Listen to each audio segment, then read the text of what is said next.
Okay, timer? Yes, thank you very much. Okay. It sounds like Blowing he's your talking. nose over there. Editorial comments. Okay, all right. So, good morning everyone. Today I'm proposing my research topic, China's civic education on waste classification, its implementation and reception. In 2017, China basically enforced a whole series of environmental reforms that transformed household waste sorting from a personal choice to a legal mandatory practice. And besides from just implementing laws, the Chinese government also disseminated a bunch of propaganda, including educational brochures and flyers, the advertisements at bus stops, digital advertisements through CCTV, just a bunch of those things to teach the Chinese public how to accurately sort garbage. And besides from those things, the government also had specified officials and volunteers who would go stand by trash cans and tell people, this is where you put this is where you put that. And there were even some people who knocked door to door to teach residents, this is how you need to split all of your household garbage as well. And throughout this whole process, neighborhoods would be assessed for their general waste classification performance on a scale from good to bad. And in some places, residents, if they do well in waste sorting, they get points and they can redeem those points for goods at local convenience stores. So all in all, the government established a very complete system of education, evaluation, and rewards and punishment around waste sorting in China. Right, and so an example of these reforms that you guys might be more familiar with was Shanghai's implementation of a fine system just a few months ago, actually. And of course, this law sent the entirety of Shanghai into a frenzy, and everyone was scrambling to learn, how am I supposed to sort garbage? Because if you are caught throwing waste in the wrong rubbish bins, you can pay up to 200 RMB for it. And that is where these pigs come in. These 4 simple life-saving pictures basically tell you that if a pig can't eat it, it's wet garbage. If even a pig can't eat it, it's dry garbage. If a pig will die after eating it, it's hazardous waste. And if you can sell it to buy pigs, it's recyclable waste. And rather amusing images, right? Yeah. And so the Chinese public obviously thought so as well, because these 4 images skyrocketed to popularity almost overnight, not just in China, but throughout the, no, not just in Shanghai, but throughout China. But what most people don't realize is that these images are actually a form of educational pedagogy. It's a method of teaching and learning. Instead, there's 2 other perspectives that have very different views on what these pigs can represent. The first one of those perspectives is by the Chinese media, and the Chinese media basically focuses not on the pigs, but on what the pigs are trying to tell you, and that is the content of China's environmental reforms. For example, in this article here, it's from Shanghai, and it evaluates the effectiveness of Shanghai's new fine system. This other article is also from Shanghai. This article asks how people feel about these policies, but they don't ask about how do you feel about what the government is doing. It's more like, how do you feel about having to sort your waste?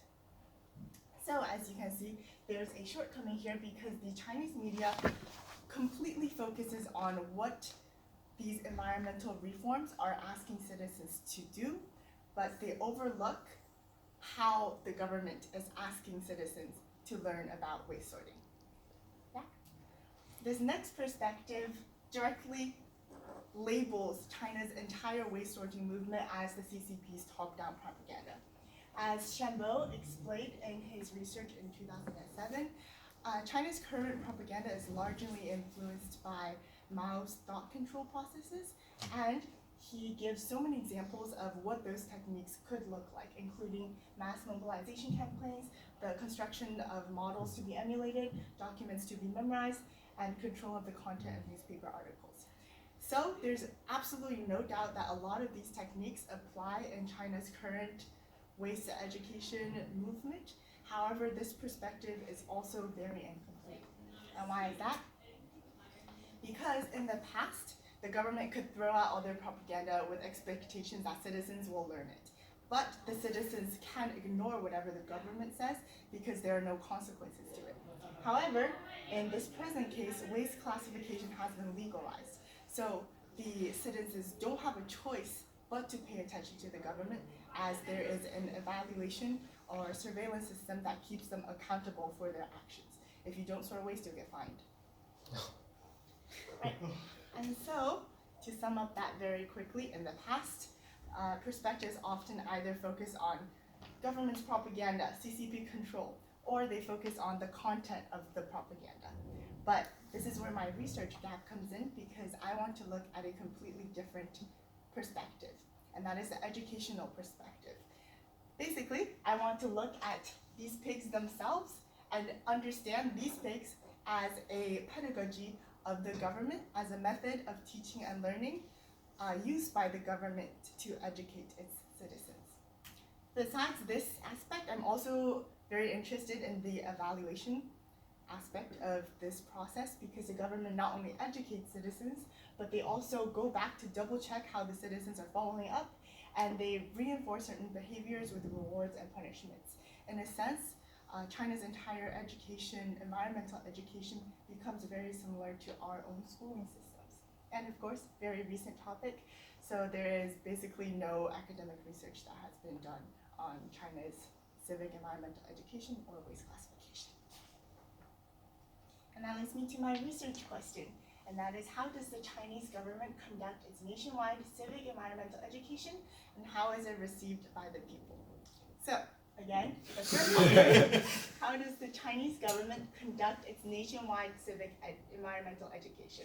For this part, I basically tried to figure out what the government's learning goals are, what pedagogies are they using, and what are the impacts of those pedagogies on citizens' actions. The second part, how is it received by the people? For this part of my question, I want to investigate citizens' attitudes towards these pedagogies.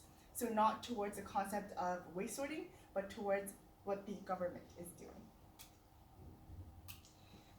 My methods is actually very simple. So to investigate the first part of my research question, I'll first collect research documents, government documents, including state policies, educational flyers, and promotional videos from this one town in China. I will collect e-surveys to assess citizens' attitudes towards the government's policies, and follow-up interviews to better understand why they have those opinions. Finally, I'll analyze my data for correlation and use statistical tests for significance. My hypotheses are basically, first, propaganda will raise awareness and knowledge, and the mandatory policies will lead to increased action. However, second, the mandatory policies cannot lead to increased intrinsic motivation for the citizens to care about the environment. And finally, China's civic environmental education actually serves as a form of state governments, because the government is indirectly controlling citizens' daily life habits. Okay, and back to the pigs. Why is this important? Well, my research is understanding how these pigs are a method of